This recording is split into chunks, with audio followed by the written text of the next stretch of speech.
Asia কাপের ফাইনালে হারতে হলো টিম ইন্ডিয়াকে। হারমিনপ্রীতদের হারিয়ে প্রথমবারের জন্য এশিয়া কাপ চ্যাম্পিয়ন হলো শ্রীলঙ্কা। জঘন্য প্ল্যানিং টিম ইন্ডিয়ার, সাথে বাজে ক্যাপ্টেন্সি হারমিনপ্রীত কৌরের। সপ্তমবার মহিলাদের এশিয়া কাপ জেতা হলো না ভারতের। ফাইনালে হারমিনপ্রীত কৌরদের হারিয়ে প্রথমবার এশিয়া সেরা হলো শ্রীলঙ্কা।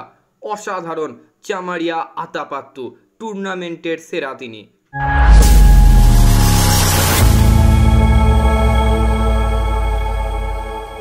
হ্যালো অ্যান্ড ওয়েলকাম গরিবের ক্রিকেট জ্ঞান ইউটিউব পেজে আরও একবার সকলকে স্বাগত জানাই। এশিয়া কাপের ফাইনালে হারতে হলো টিম ইন্ডিয়াকে। সপ্তমবার মহিলাদের এশিয়া কাপ জেতা হলো না ভারতের। এবারের মতো রানার্স আপ হয়েই থাকতে হলো টিম ইন্ডিয়াকে। ফাইনালে হারমিনপ্রীত কৌরদের হারিয়ে চ্যাম্পিয়ন হলো শ্রীলঙ্কা। এর আগে 5 বার রানার্স হয়েছিল তারা, এই প্রথমবার শিরোপা জিতল শ্রীলঙ্কা। প্রথমে ব্যাট করে 20 ওভারে 6 উইকেট হারিয়ে 165 রান করে ভারত। জবাবে ব্যাট করতে নেমে 8 বল বাকি থাকতে 2 উইকেট হারিয়ে সেই রান তুলে নেয় শ্রীলঙ্কা। ফাইনালে ব্যর্থ ভারতের বোলিং, সঙ্গে বাজে ফিল্ডিং হারমিনপ্রীতদের, এবং এশিয়া কাপ হারতে হয় তাদের। টসে জিতে প্রথমে ব্যাট করার সিদ্ধান্ত নেয় হারমিনপ্রীত। ভারতের ওপেনিং জুটি শুরুটা ভালো করলেও এই ম্যাচে বড় রান করতে পারেনি। বিশেষ করে দ্রুত রান করতে সমস্যা হচ্ছিল শেফালি ভার্মার। 19 বলে 16 রান করে আউট হন তিনি। অর্ধশতরান করেন অপর ওপেনার স্মৃতি মান্দানা। এই ম্যাচেও ব্যাট হাতে ব্যর্থ ক্যাপ্টেন হারমিনপ্রীত কৌর। 11 রান করে আউট হন তিনি। শেষ দিকে মান্দানাকে সঙ্গ দেন জেমিমা রড্রিগেজ এবং রিচা ঘোষ। 3 জন মিলে দলের রান 150 পার করেন। মান্দানা 47 বলে 60 রান করে আউট হন, জেমিমার 29 এবং রিচার 30। শেষ পর্যন্ত ভারত 165 রান করে। রান তাড়া করতে নেমে শুরুটা ভালো হয়নি শ্রীলঙ্কার।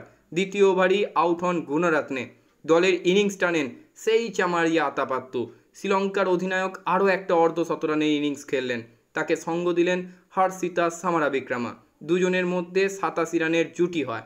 এই ম্যাচে ভারতের বোলিংও ভালো হয়নি এবং ভারতের ফিল্ডিংও হয়েছে জঘন্য। শ্রীলঙ্কাকে আটকে রাখতে পারেননি তারা। উইকেট পড়ছিল না, রান তোলার গতিও কম ছিল না। ক্যাচ ছাড়েন হারমিনপ্রীত নিজে। 61 রান করে আউট হন চামারিয়া আতাপাত্তু। তাতে দলের জিততে সমস্যা হয়নি। হর্ষিতা ও কাবিসা দিলহারি তৃতীয় উইকেটে 73 রান যোগ করে এবং অর্ধশতরান করেন হর্ষিতা সামারাবিক্রমা। শেষ পর্যন্ত 18.4 ওভারে 2 উইকেট হারিয়ে জয়ের রান তুলে নেয় শ্রীলঙ্কা। হর্ষিতা 69 ও কাবিসা 30 রান করে অপরাজিত থাকে এবং 8 উইকেটে ম্যাচ জিতে এশিয়া কাপের চ্যাম্পিয়ন হয় শ্রীলঙ্কা। তবে বারবার যে নামটা না করলেই নয়, সেটা শ্রীলঙ্কার অধিনায়ক চামারিয়া আতাপাত্তু। যেভাবে একার হাতে দলকে নেতৃত্ব দিয়ে এইভাবে চ্যাম্পিয়ন করলো দলকে, সত্যি মনে রাখার মতো বিষয়। সারা টুর্নামেন্টে 304 রান এবং 3 উইকেট। তিনি এই টুর্নামেন্টের সবার থেকে সেরা। এবং বারবার আরও একটা বিষয় বলতে হচ্ছে, শ্রীলঙ্কার সমর্থকদেরকে কিন্তু হতাশ করলো না মহিলা শ্রীলঙ্কান প্লেয়াররা।